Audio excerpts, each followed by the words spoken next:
नमस्कार साथियों, welcome to class again सबकी कक्षा में आप सभी का स्वागत है। साथियों, इस वीडियो में हम लोग चर्चा करने वाले हैं कच्चाथीवू द्वीप के बारे में। तो हम लोग जानेंगे कि कच्चाथीवू द्वीप कहाँ स्थित है, इंदिरा गांधी ने इसे श्रीलंका को क्यों सौंपा था और अब क्यों मचा है इसके पीछे इतना विवाद। तो आइए हम लोग शुरू करते हैं। सबसे पहले हम लोग जानते हैं कच्चाथीवू द्वीप कहाँ स्थित है, इसके लोकेशन के बारे में जानते हैं। तो भारत के तमिलनाडु और श्रीलंका के बीच काफी बड़ा समुद्री क्षेत्र है। इसी समुद्री क्षेत्र को पाक जलडमरू मध्य कहा जाता है। यहाँ कई सारे द्वीप हैं, जिनमें से एक द्वीप का नाम कच्चाथीवू है। श्रीलंका के विदेश मंत्रालय की वेबसाइट के मुताबिक कच्चाथीवू 285 एकड़ में फैला एक द्वीप है। ये द्वीप बंगाल की खाड़ी और अरब सागर को जोड़ता है। ये द्वीप 14वीं शताब्दी में एक ज्वालामुखी विस्फोट के बाद बना था, जो रामेश्वरम से करीब 19 किलोमीटर और श्रीलंका के जाफना जिले से करीब 16 किलोमीटर की दूरी पर है। रॉबर्ट पार्क 1755 से 1763 तक मद्रास प्रांत के अंग्रेज गवर्नर हुआ करते थे और इस समुद्री क्षेत्र का नाम रॉबर्ट पार्क के नाम पर ही पाक स्ट्रेट रखा गया था। कच्चाथीवू द्वीप पर दोनों देशों के मछुआरे जाल सुखाते थे, तो समुद्र के बीचों बीच स्थित इस वीरान द्वीप पर भारत और श्रीलंका दोनों लंबे समय से अपना अपना दावा करते रहे हैं और 19वीं सदी तक यह इलाका रामनाद साम्राज्य का हिस्सा हुआ करता था। 17वीं शताब्दी में रघुनाथ देव किलावन ने खुद को रामनाद साम्राज्य का राजा घोषित कर दिया। इसके बाद कच्चाथीवू द्वीप पर उनका राज हो गया। 1902 में भारत की ब्रिटिश हुकूमत ने इस द्वीप पर शासन का अधिकार रामनाद या रामनाथपुरम साम्राज्य के राजा को दिया। इसके बाद रामनाथपुरम के राजा यहाँ के लोगों से मालगुजारी वसूलते थे। वो अंग्रेज अधिकारी को इसके बदले में एक खास रकम देते थे। 1913 में भारत सरकार के सचिव और रामनाथपुरम के राजा के बीच एक समझौता हुआ था और इस समझौते के मुताबिक कच्चाथीवू को श्रीलंका के बजाय भारत का हिस्सा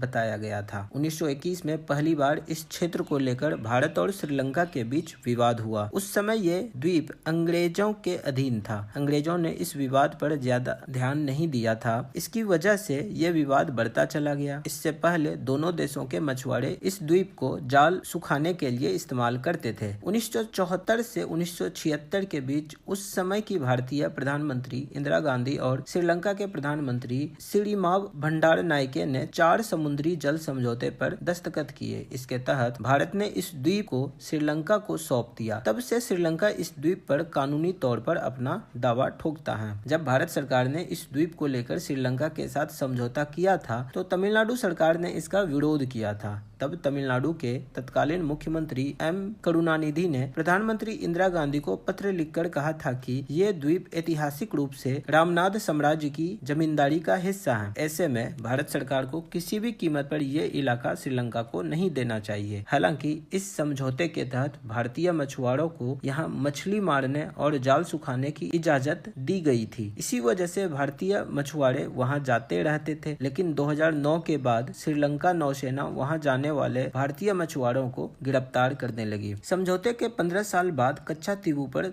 तमिलनाडु ने दावा ठोका है। भारत और श्रीलंका के बीच हुए इस समझौते के 15 साल बाद ही 1991 में तमिलनाडु विधानसभा ने कच्चाथीवू को एक बार फिर से भारत में मिलाने की मांग की। इसके लिए राज्य सरकार ने एक प्रस्ताव पास किया था। श्रीलंका के गृह युद्ध के दौरान उसकी उत्तरी सीमाओं पर तमिल उग्रवादी संगठन LTTE का कब्जा था। इसकी वजह से तमिलनाडु के मछुआरे मछली पकड़ने के लिए इस द्वीप तक आसानी से पहुंचते थे। 2008 में जयललिता ने 1974 और 1976 के बीच हुए कच्चाथीवू द्वीप समझौतों को रद्द करने के लिए सुप्रीम कोर्ट का रुख किया था। 2009 में श्रीलंका की सरकार और LTTE के बीच की लड़ाई लगभग खत्म होने वाली थी। LTTE संगठन कमजोर हो रहा था। ऐसे में श्रीलंका सरकार ने अपनी सीमाओं पर सुरक्षा व्यवस्था को मजबूत कर दिया। जब भी तमिलनाडु के मछुआरे मछली मारने के लिए इस द्वीप के करीब जाते थे, श्रीलंका की पुलिस उन्हें गिरफ्तार कर लेती थी। इसी वजह से तटीय क्षेत्र में रहने वाले लोग इस द्वीप को वापस लेने की मांग एक बार फिर से करने लगे। श्रीलंका सरकार का कहना है कि समुद्र में उसके जल क्षेत्र में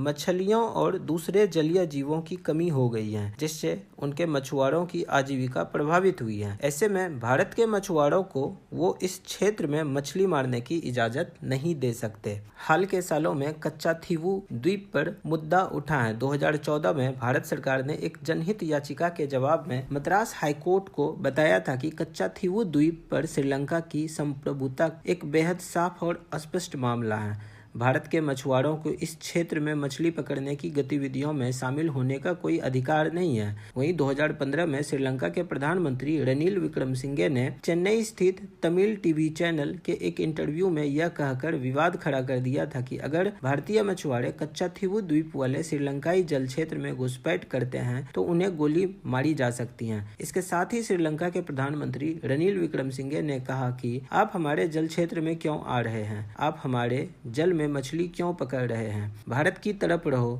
कोई दिक्कत नहीं होगी, कोई किसी को गोली नहीं मारेगा, तुम भारत की तरफ रहो, हमारे मछुआरों को श्रीलंका की तरफ रहने दो, नहीं तो आरोप मत लगाओ कि हमारे नौसैनिक मानवाधिकारों का उल्लंघन कर रहे हैं। ऐसा कहा गया था श्रीलंका के प्रधानमंत्री रनिल विक्रमसिंघे के द्वारा। 2023 में श्रीलंका के राष्ट्रपति रनिल विक्रमसिंघे नई दिल्ली की यात्रा पर आने वाले थे। इससे ठीक पहले तमिलनाडु के मुख्यमंत्री MK स्टालिन ने प्रधानमंत्री मोदी को पत्र लिखकर उनसे श्रीलंकाई PM के सामने इस द्वीप से जुड़े 2 मुद्दे उठाने की मांग की थी। श्रीलंका कच्चा थीवू द्वीप भारत को वापस करे, श्रीलंका के प्रधानमंत्री को बताए कि इस द्वीप से तमिल लोगों की जन भावना जुड़ी हुई है। 2024 में बीजेपी चीफ के अन्नामलाई ने कच्चा थीवू के बारे में जानकारी को लेकर RTI दायर की थी। इसमें लिखा है कि साल 1974 में भारत की तत्कालीन प्रधानमंत्री इंदिरा गांधी और श्रीलंका के राष्ट्रपति सिरिमावो भंडारनायके ने एक समझौता किया था। इसके तहत कच्चा थीवू द्वीप को श्रीलंका को औपचारिक रूप से सौंप दिया गया था। रिपोर्ट के मुताबिक इंदिरा ने तमिलनाडु में लोकसभा कैंपेन को देखते हुए यह समझौता किया था। तो अब सवाल ये उठता है कि क्या कच्चा थीवू को फिर भारत में मिलाया जा सकता है? तो कच्चा थीवू द्वीप को लेकर भारत और श्रीलंका के बीच का समझौता विवादित है। कच्चा थीवू को वापस लेने के 2 ही रास्ते हैं। भारत सैन्य अभियान के जरिए द्वीप पर कब्जा कर ले या फिर कानूनी या किसी नए समझौते के जरिए कच्चा थीवू द्वीप भारत का हिस्सा हो जाए। भारत और श्रीलंका दोनों ही पड़ोसी देशों के संबंध अच्छे हैं। दोनों देश एक दूसरे से बेहतर संबंध बनाए रखना चाहते हैं। इसलिए सैन्य अभियान के जरिए भारत इस द्वीप पर कब्जा करेगा ऐसा संभव नहीं लग रहा है। इसीलिए ये संभव है कि भारत नए समझौते या कानून के जरिए इस द्वीप को वापस लेने की कोशिश करे। यह द्वीप साल 2000 के आसपास से ही दक्षिणी भारत में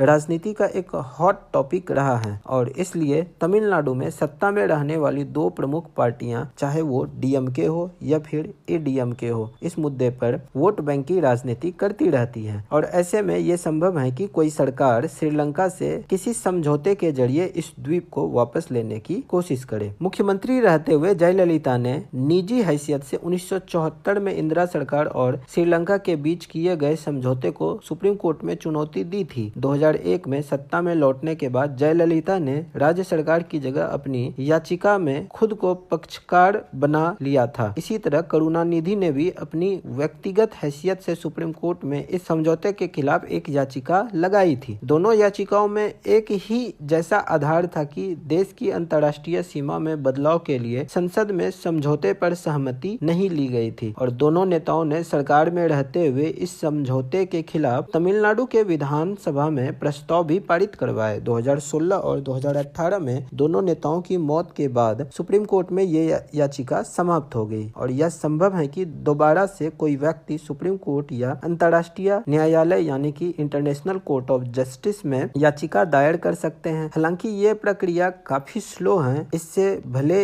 ये मुद्दा दोबारा से उठेगा लेकिन कच्चा थीवू वापस भारत को मिलेगा इसकी संभावना कम है। तो साथियों, आज के लिए इस वीडियो में इतना ही। मिलते हैं हम लोग अगले वीडियो में एक नए इंटरेस्टिंग टॉपिक के साथ। जब तक के लिए नमस्कार, जय Hind. Today's press conference is about the Kaccha Thievu issue and also the situation of Tamil fishermen which arises from it. Now, maybe all of you may not be completely familiar with Kaccha Thievu, the whole problem. So let me first explain what the issue is, and then I want to tell you today what has really transpired which has created the issue and why that issue is today relevant to all of us. Why are we debating it today? In 1974, India and Sri Lanka, in June 1974, concluded an agreement where they drew their maritime boundary. And in drawing the maritime boundary, Kachativu was put on the Sri Lankan side of the boundary. This agreement of 1974 had three other clauses. One clause which said that each country shall have sovereignty and exclusive jurisdiction and control over the waters. The second clause, Article 5, it gave to Indian fishermen that they will continue to access Kachativu as hitherto and will not be required to obtain travel documents. And the third one, that the vessels of India and Sri Lanka will enjoy in each other's waters such rights that they have traditionally enjoyed. So this was the agreement which was reached in 1974 in June.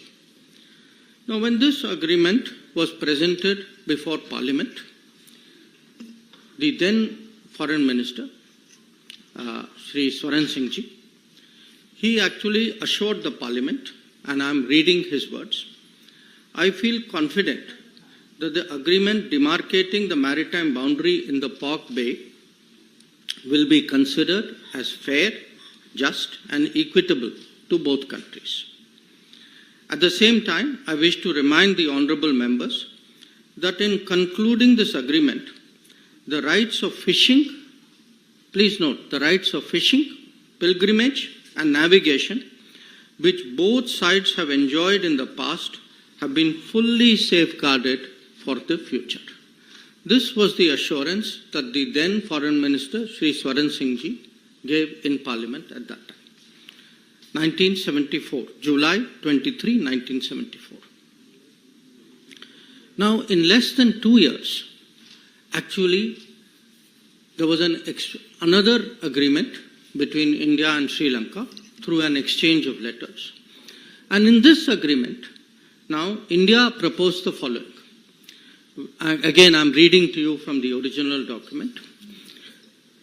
With the establishment of the exclusive economic zones by the two countries, India and Sri Lanka will exercise sovereign rights over the living and non-living resources of their respective zone. The fishing vessels and fishermen of India shall not engage in fishing in the historic waters, the territorial sea, and the exclusive zone of Sri Lanka. So, 1974, assurance is given. By 1976, an agreement is concluded which actually gives away this assurance. Now, once this agreement in 1976 was concluded, there then evolved a position, a standard position you can say, of the government on this matter. And I'm reading to you an example. This is from 2006. It is a question which is answered by the then Minister E. Ahmed on the floor of the Parliament. And he says, Mr. Ahmed, the 1974 agreement on the demarcation of the international maritime boundary line between India and Sri Lanka, as also the exchange of letters of 1976 on this issue of fishing rights, stipulate that the fishing vessels and fishermen of India shall not engage in fishing in the historic waters, territorial seas and the EEZ of Sri Lanka. So this is now the position which is taken by the government as a regular position. I am only giving you one example from 2006. So what has happened? What has been the consequence of this? In the last 20 years, 6,184 Indian fishermen have been detained by Sri Lanka. 6,184. And in the same period, 1,175 fishing vessels, Indian fishing vessels, have been seized, detained, apprehended by the Sri Lankans. So this is really today the background. This is the issue that we are discussing.